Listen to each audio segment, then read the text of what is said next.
Hey, Warrior Saints, good morning. Welcome to Tuesday's episode of our Crucifixional live stream.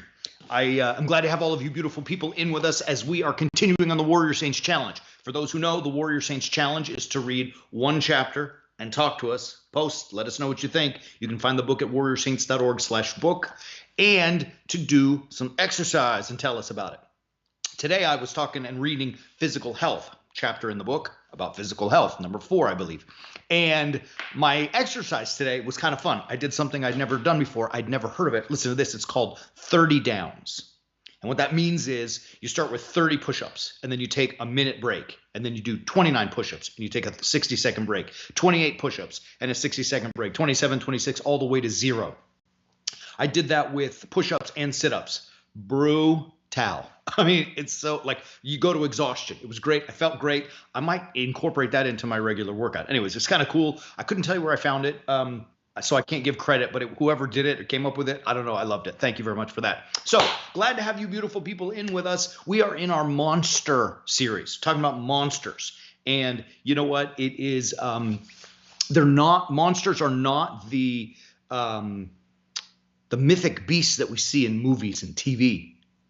Monsters that you and I face are real life struggles. Today, we're going to talk about fear, the monster of fear.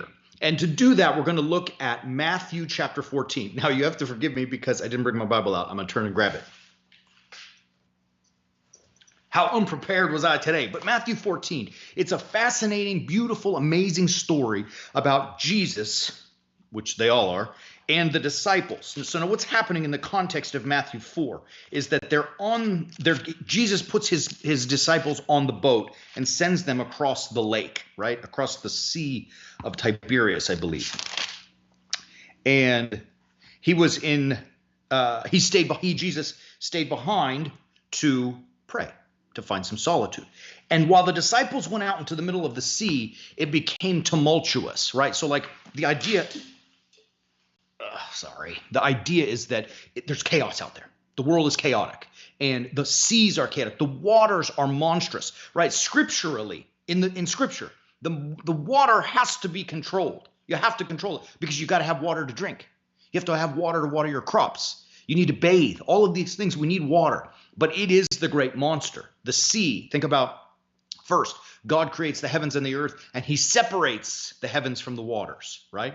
He separates the waters from the dry land. If you think of the crossing of the Red Sea when Moses leads the people through, God separates the waters and holds it apart so his people can get through and then closes it back on the bad guy Egyptians, Pharaoh and the Egyptians. He does the same as Joshua goes through Jericho. He separates the Jordan so that they can walk through. Psalm 93 talks about the mighty roar of the waves. You hear about the Leviathan in Psalm 103. I mean, water is like the bad guy.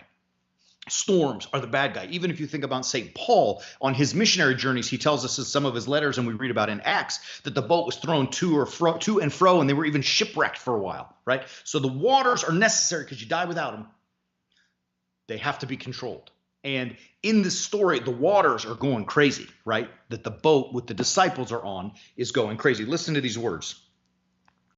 When evening came, the boat this time was many furlongs distant from the land, beaten by the waves, for the wind was against them, right? There's the other monster. In scripture, there's two real big bad guys, right? The wind and the waves, the wind and the sea. That's what starts in Genesis 1. The wind was against them. The force, the breathing, the breath that pushes, that drives is against them. And in the fourth watch of the night, he came to them walking on the sea. Now, this is like, obviously, you can tell what's going on here. This is showing power and might over the seas, over the monsters, over the waves. I mean, nobody walks on water, right? Like it's become a joke in society. Oh, he thinks he's great. He thinks he can walk on water, which is to say what? He thinks he's God, right? That's the statement. I mean, where do you think we got that from? Jesus has shown control, power over the waters, that even in the tumult, he has control over the waters, and he's just walking to them, right? And they're afraid. They freak out. Like, I mean, you know, we kind of always badmouth the poor disciples, but I mean, like, yeah, people don't walk on water. Why? It would be a ghost if you're out there in this chaos and you see somebody walking. And when the disciples saw him walking on the sea, they were terrified, right? They were terrified, saying, "It is a ghost," right? It was a ghost. Anyways. And they cried out for fear.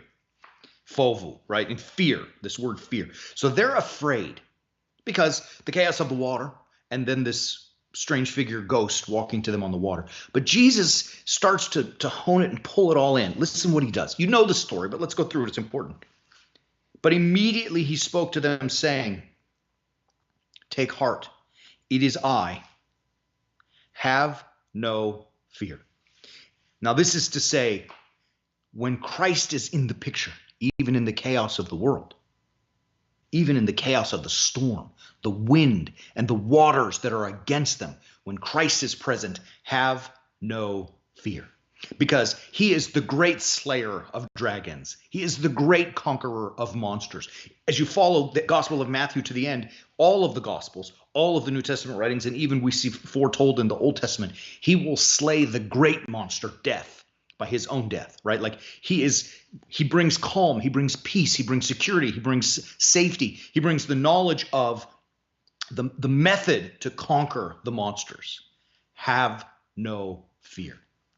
And so in a moment of bravery, which sometimes very often he didn't really do, the Apostle Peter says, all right, if it is you, Lord, let me come to you on the water, right? Let me walk to you on the water. And Jesus says to him, come.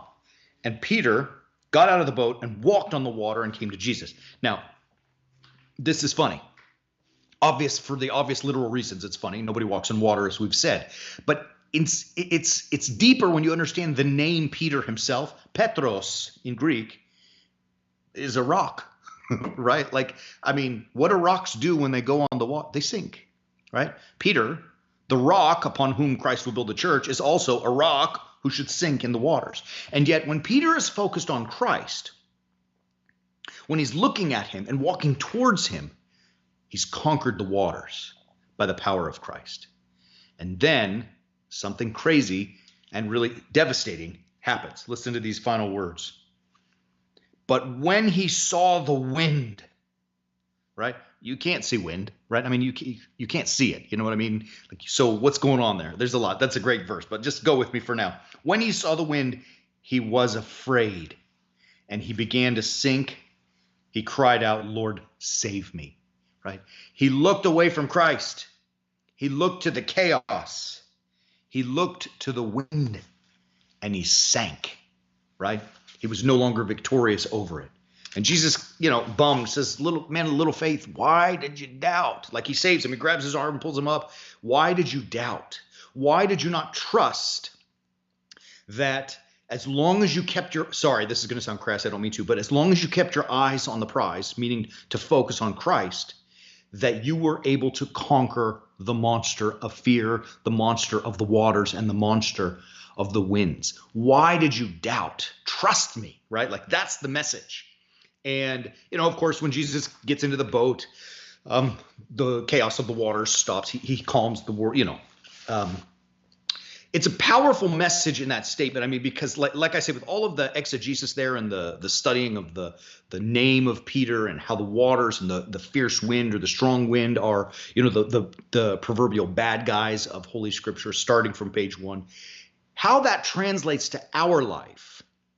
And it is the monster of fear that you and I face. And look, don't let anybody ever tell you that they're not. I never get afraid.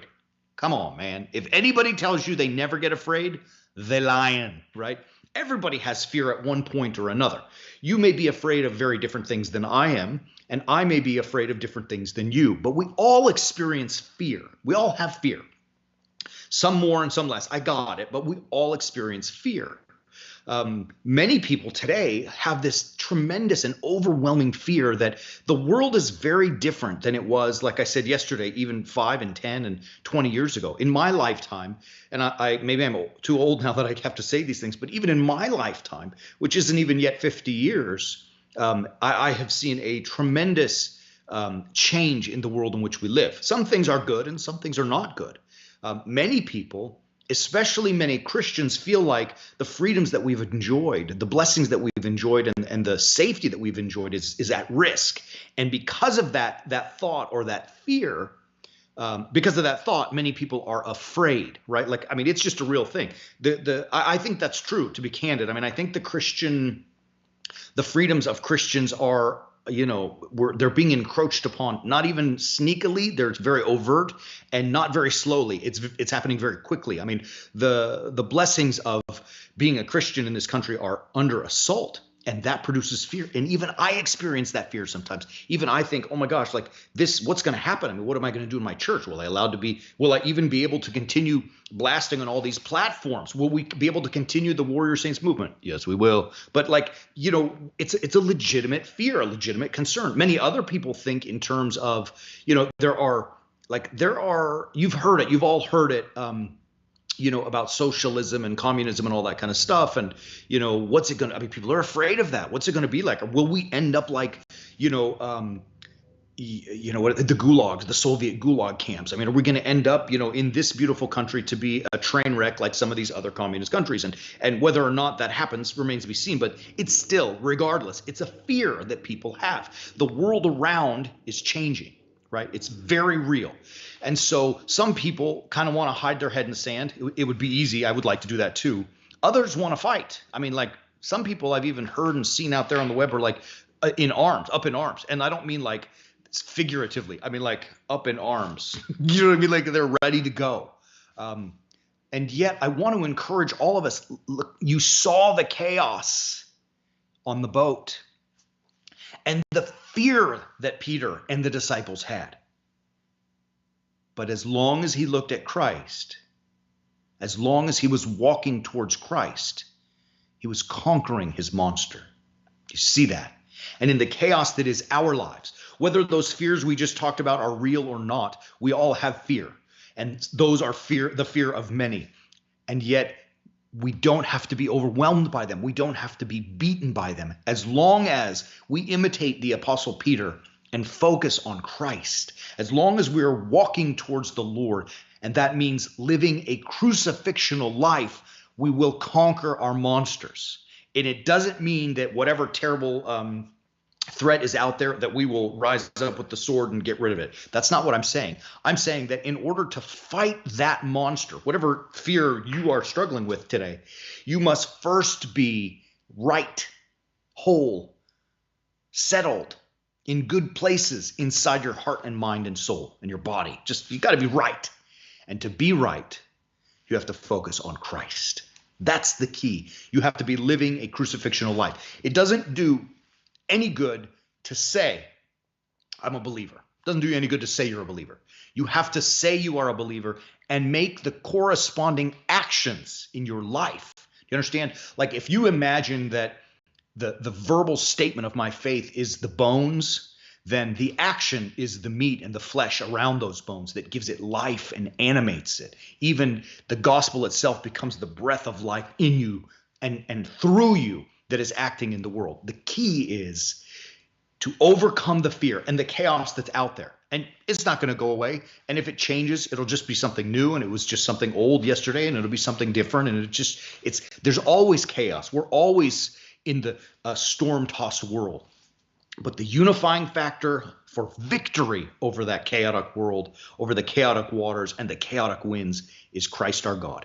And as long as we look at him and are moving in that direction towards Christ, we're going to find victory. And let me tell you, let me end here with you. And I'm going to talk to a lot of our friends on Gab.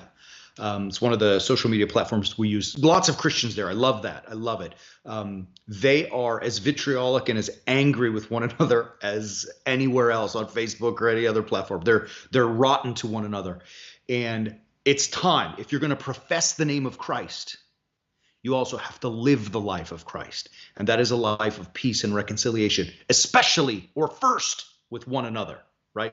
First with one another, and then to the rest of the world. So I want to encourage all of us, look, focus on the Lord. Don't let it take you off course. Focus, man. Keep living a Christ-like life and join us. There's a movement we started. 5-6 years ago, we started a movement we call the Way of the Warrior Saint, and it's growing. And people are sorry, it's a funny way to say it, but fixing ourselves. We're trying to heal our insides by living a crucifixional life. And in turn, are making an impact on the world. And we want to invite you to join us. I mean, let's let the movement grow so that we might actually overcome through Christ-like living the fears and the chaos that's out there.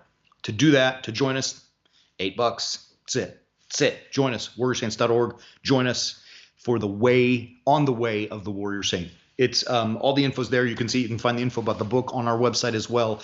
And we appreciate you, beautiful people. There are a lot of people who are it continues to grow, and we're thankful to all of you, and we want to encourage the rest of you to join us as well. I envision a large army of Christ-like soldiers doing the business, living crucifixionally, and making a powerful impact on this world. I love you, beautiful people. We will be back again tomorrow on Wednesday for our live stream. Until then, as always, keep walking on the way of the warrior saint.